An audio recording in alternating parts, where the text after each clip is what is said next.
വർഗീയതയും ഭീകരവാദവും പ്രചരിപ്പിക്കുന്ന മുസ്ലിം നാമധാരികളും ഇസ്ലാമിനെക്കുറിച്ചും മുഹമ്മദ് നബിയെക്കുറിച്ചും തെറ്റിദ്ധരിച്ച സഹോദര മതവിശ്വാസികളും ഈ വാക്കുകൾ ചെവി തുറന്ന് കേൾക്കുക. മുഹമ്മദ് എന്ന അത്ഭുത പ്രതിഭാസത്തെക്കുറിച്ച്. അതെ, നിങ്ങൾ മുഹമ്മദ് എന്ന ഇസ്ലാം മത പ്രവാചകനെ മാറ്റി നിർത്തി താഴെ പറയുന്ന വ്യക്തികളെ ഒന്ന് പരിശോധിച്ചു നോക്കൂ. നിങ്ങൾക്ക് മനസ്സിലാകും എന്തായിരുന്നു മുഹമ്മദ് എന്നും എന്തുകൊണ്ട് അദ്ദേഹം ഇത്രയും ചർച്ച ചെയ്യപ്പെടുന്നു എന്നതും.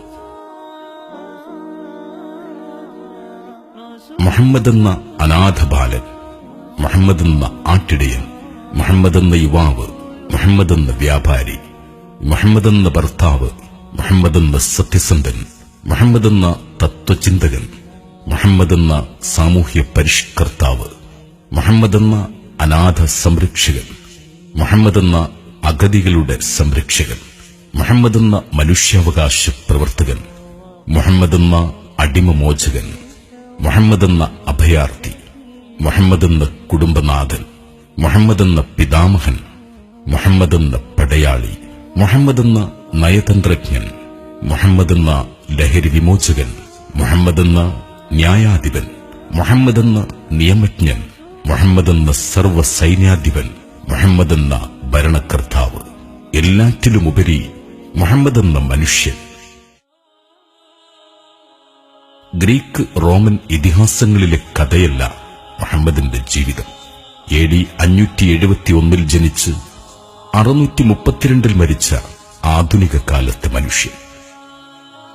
നൂറ്റാണ്ടുകൾ കൊണ്ട് ചെയ്തു തീർക്കേണ്ട കാര്യങ്ങൾ ഒരു മനുഷ്യായുസ്സിനുള്ളിൽ ചെയ്തു തീർത്തു മഹാനായ പ്രവാചകൻ. അതും പാശ്ചാത്യരുടെ വാക്കുകളിൽ പറയുകയാണെങ്കിൽ സ്ഥിരമായ ഒരു സേനയില്ലാതെ, ഒരു അംഗരക്ഷകൻ പോലുമില്ലാതെ, ഒരു രാജകൊട്ടാരമില്ലാതെ, സ്ഥായിയായ ഒരു വരുമാനമില്ലാതെ ഒരു മാതൃകാ ഭരണം സ്ഥാപിച്ച് നടപ്പിൽ വരുത്തിയെന്നത് ആർക്കെങ്കിലും ആധികാരികമായി പറയാൻ സാധിക്കുമെങ്കിൽ അത് മുഹമ്മദിനു മാത്രമാണ്. ആ മുഹമ്മദ് എന്ന മനുഷ്യനെ ഒന്ന് പഠിക്കാൻ ശ്രമിക്കൂ. അനാഥ ബാലനിൽ നിന്നും അറേബ്യയുടെ ഭരണാധികാരിയിലേക്ക് നടന്നു നീങ്ങിയ വഴികൾ ഒന്ന് പരിശോധിച്ചു നോക്കിയാൽ നിങ്ങൾക്ക് മനസ്സിലാകും എന്തായിരുന്നു യഥാർത്ഥ മുഹമ്മദ് എന്ന്. വെളുത്ത സൽമാൻ ഫാരിസിനെയും കറുത്ത ബിലാലിനെയും ഒരേ നിരയിൽ അണിനിരത്തി വർണ്ണവിവേചനം അരുതെന്ന് ലോകത്തെ പഠിപ്പിച്ച പ്രവാചകൻ. അമ്മയുടെ കാൽ ചുവട്ടിലാണ് സ്വർഗമെന്ന് പഠിപ്പിച്ച പ്രവാചകൻ.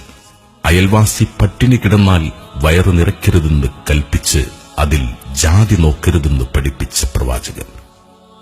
കട്ടത് എന്റെ മകൾ ഫാത്തിമയാണെങ്കിലും കൈമുറിക്കുക തന്നെ വേണമെന്ന് പറഞ്ഞ നീതിമാൻ. മരിച്ചത് നമ്മുടെ മതത്തിൽപ്പെട്ട കുഞ്ഞുങ്ങളല്ല എന്ന് അനുയായി പറഞ്ഞപ്പോൾ കുഞ്ഞുങ്ങൾക്കെന്ത് മതമാണ് എന്ന് ചോദിച്ച് അനുയായിയെ ശകാരിച്ച പ്രവാചകൻ. മാതാപിതാക്കളോട് ചേ എന്ന വാക്കുപോലും പറയരുതെന്ന് പഠിപ്പിച്ച സ്നേഹപ്രവാചകൻ.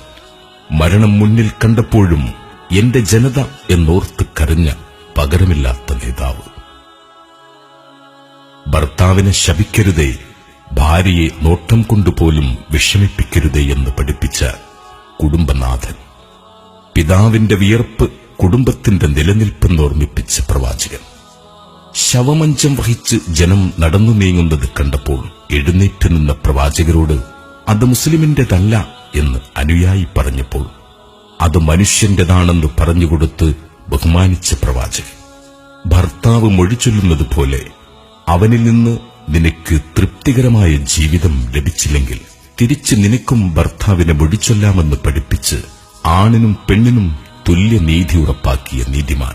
ഒരാളോട് പുഞ്ചിരിച്ചാൽ അത് ദാനമാണെന്നും നിനക്ക് നിന്റെ മതം, അവർക്ക് അവരുടെ മതം, മറ്റു മതങ്ങളെ പരിഹസിക്കരുതെന്നും പഠിപ്പിച്ച പ്രവാചകൻ. സ്ത്രീ എന്നാൽ ബഹുമാനിക്കപ്പെടേണ്ടവളും ആദരിക്കപ്പെടേണ്ടവളുമാണെന്ന് ആദ്യമേ പഠിപ്പിച്ച പ്രവാചകൻ. വഴി തടസ്സപ്പെടുത്തി ഒരു മുള്ളു കണ്ടാൽ പോലും ആ തടസ്സം നീക്കാതെ മുന്നോട്ട് പോവരുതെന്ന് പഠിപ്പിച്ച പ്രവാചകൻ. ഏറ്റവും ചിലവ് കുറഞ്ഞ വിവാഹമാണ് ഏറ്റവും മഹത്വമേറിയതെന്ന് പഠിപ്പിച്ച പ്രവാചകൻ. അറിവ് വിശ്വാസിയുടെ സമ്പത്താണ്, അത് എവിടെ കണ്ടാലും പെറുക്കിയെടുക്കണമെന്ന് ഓർമ്മിപ്പിച്ച പ്രവാചകൻ. പെണ്ണിന്റെ സുരക്ഷിതത്വമാണ് സമൂഹത്തിന്റെ നിലനിൽപ്പെന്നും പെൺമക്കളുള്ള കുടുംബമാണ് ഉത്തമ കുടുംബമെന്നും പഠിപ്പിച്ച പ്രവാചകൻ. നിന്റെ വിരലുകളിൽ നിന്നെ തിരിച്ചറിയാനുള്ള അടയാളമുണ്ടെന്ന് പഠിപ്പിച്ച പ്രവാചകൻ. അനാഥ കുട്ടികളുടെ മുമ്പിൽ സ്വന്തം കുട്ടിയെ ലാളിക്കരുതെന്ന് പഠിപ്പിച്ച കാരുണ്യപ്രവാചകൻ. എത്ര പറഞ്ഞാലും പൂർണ്ണമാകാത്ത വാക്കുകൾ, എത്ര എഴുതിയാലും അവസാനിക്കാത്ത വരികൾ. നിങ്ങളും ഇന്നു മുതൽ പഠിക്കൂ ആ മഹാനായ മനുഷ്യനെക്കുറിച്ച്. ഇസ്ലാം മതത്തിന്റെ അന്തസത്ത അറിയാത്ത മുസ്ലിം നാമധാരികളായ ഭീകരവാദികളുടെ തടവറയിൽ നിന്ന് മോചിപ്പിക്കുവിൻ ഈ മനുഷ്യസ്നേഹിയായ മുഹമ്മദിനെ. മുസ്ലിമേ, അറിയുക, നിങ്ങൾക്ക് നിങ്ങളുടെ സഹോദര സമുദായത്തിലെ സുഹൃത്തിന് നൽകാവുന്ന ഏറ്റവും നല്ല സമ്മാനമാണ് ഖുർആൻ പരിഭാഷയും മുഹമ്മദ് നബിയുടെ ജീവിത ചരിത്രവും. ഒരുപക്ഷെ നിങ്ങൾ ജീവിതത്തിൽ ചെയ്യുന്ന ഏറ്റവും വലിയ സൽക്കർമ്മവും അത് തന്നെയാകും.